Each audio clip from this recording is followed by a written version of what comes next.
YCP మాజీ మంత్రి జోగి రమేష్ కుటుంబానికి కోడలు మేఘనాకు మధ్య జరుగుతున్న వార్ తాజాగా బయటపడుతుంది.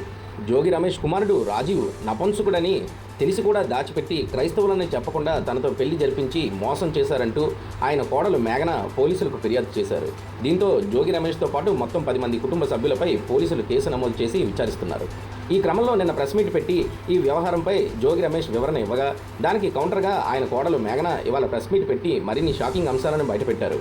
ఇలాంటి రోజు వస్తుంది, ఆడపిల్లగా ఇలా మాట్లాడాల్సి రావడం చాలా బాధగా ఉందని జోగి రమేష్ కోడలు మేఘన తెలిపారు. తనకు జరిగిన అన్యాయాన్ని ఎదుర్కొని గట్టిగా నిలబడ్డానన్నారు. ఈరోజు ఈ పరిస్థితులను ధైర్యంగా ఎదుర్కొనేందుకు గర్వంగా ఫీల్ అవుతున్నట్టుగా తెలిపారు. జోగి రమేష్ వారి కుటుంబ సభ్యులు తనపై నిందలు వేస్తున్నారని పేర్కొన్నారు. గత ఏడాది మే నెలలో జోగి రమేష్ కుమారుడు రాజీవ్తో తనకు పెళ్లి చేశారని, తన తండ్రి సంతోషం కోసం ఎంతో కష్టపడి ఈ పెళ్లి జరిపానన్నారు. జోగి రమేష్ మీద నమ్మకంతో వారింటికి కోడలుగా పంపారన్నారు. కానీ కొన్ని రోజులకే నన్ను ఇబ్బందులు పెట్టడం ప్రారంభించారని మేఘన ఆరోపించారు. ఇద్దరి మధ్య విభేదాలు వచ్చి విడిపోవడం అనేది సహజమేనని, కానీ రాజీవ్కున్న ప్రాబ్లం ఆ కుటుంబ సభ్యులు అందరికీ తెలుసని మేఘన ఆరోపించారు. అయినా అతనితో తనకు పెళ్లి చేసి అమ్మాయి గొంతు కోయడం అనేది పెద్ద నేరమన్నారు. జోగి రమేష్ కూడా ఒక కూతురు ఉందని, ఆమెకి ఇలా జరిగితే ఏం చేస్తారని మేఘన ప్రశ్నించారు. అసలు లోపం ఉందని తెలిసి నాతో ఎలా పెళ్లి చేశారో జోగి రమేష్ చెప్పాలన్నారు.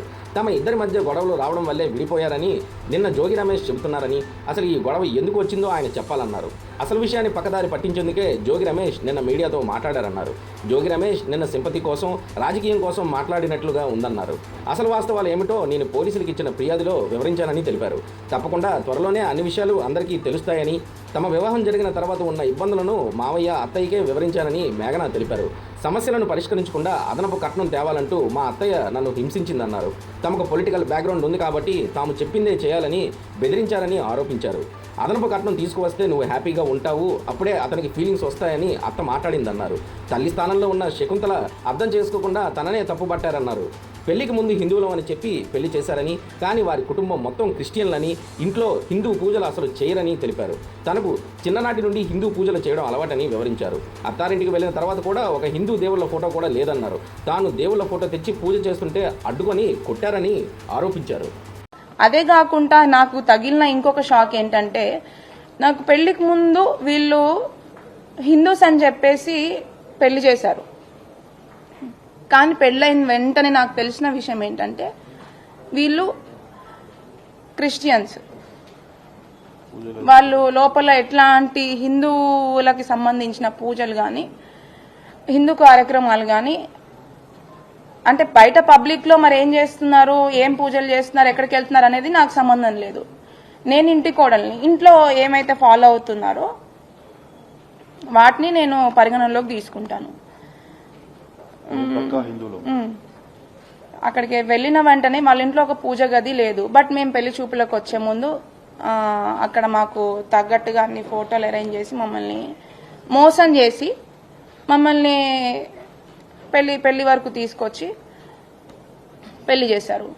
అది ఇప్పుడు అబ్బాయితో ఒకటైతే, సెకండ్ వచ్చేసి క్రిస్టియన్స్ అని చెప్పేసి తెలియకుండానే పెళ్లి చేసి, నేను క్రిస్టియానిటీ ఫాలో అవటం అనేది నేను తప్పుగా పరిగణించట్లేదండి. ఎవరి దేవుని వాళ్ళు రెస్పెక్ట్ చేస్తారు. బట్ చెప్పకుండా పెళ్లి చేసి మోసం చేసిందే కాక బలవంతం చేయడం అనేది ఇంకొక తప్పు. అవన్నిటిని నేను ఎఫ్ఐఆర్లో క్లియర్గా చెప్పినా చెప్పకున్నా ఇప్పుడు డైరెక్ట్గా మీకు ప్రతి ఒక్కరికి నా బాధ అర్థమవుతుంది అని చెప్పి ఇప్పుడు ఇంకొకసారి మీకు అందరికీ చెప్పుకుంటున్నాను. అక్కడ ఆవిడ బైబిల్ చదువుతున్నా నేను వాటిని అన్నిటినీ నేను ప్రతి ఒక్కదాన్ని నేను రెస్పెక్ట్ చేస్తాను ఖచ్చితంగా. బట్ నన్ను బలవంతం చేయడం అనేది ఖచ్చితంగా 100కి 100% తప్పు. అండ్ మా దేవుళ్ళని ఇప్పుడు నేను వాళ్ళని బతిలాడుకోగా నాకు ఒక 3rd ఫ్లోర్లో పూజ గది పెట్టారు. దాంట్లో కనీసం నేను అగరబత్తులు వెలిగించి గంట కొట్టాలన్నా కూడా చాలా భయపడేదాన్ని. ఎందుకంటే ఆమె ఆ టైంలో చేసిన నాకు ఆ వ్యాఖ్యల వల్ల ఫస్ట్ నాకు పూజ చేయాలన్నా కూడా దాంట్లో భయమేది. ఎందుకంటే ఆమె ఎట్లాంటి వ్యాఖ్యలు చేసిందంటే, అసలు మీ దేవుళ్ళు కూడా దేవుళ్ళేనా, అసలు ఇద్దరు అంటే నాకు శివుడు అంటే చాలా ఇష్టం అనమాట. ఎప్పటి నుంచో చిన్నప్పటి నుంచి నేను అక్కడ కూడా వెళ్ళిన తర్వాత ఆ దేవుడినే పూజించుకున్నాను. ఆ దేవుళ్ళ గురించి కూడా అసలు ఇద్దరు వైఫ్లు ఉంటారు, ఇద్దరు పిల్లలు ఉంటారు, వాళ్ళకు కూడా అన్ని మనుషుల్లాగానే అన్ని ఉన్నాయి. అసలు వాళ్ళ దేవుళ్ళు ఎట్లా అవుతారమ్మా? ఇప్పుడు నువ్వు పూజ చేసావు, ప్రసాదం పెడితే దేవుడు తినేస్తాడా అని చెప్పి ఇట్లాంటి మాటలు మాట్లాడడం కూడా చాలా తప్పు. ఫస్ట్ థింగ్ ఆమె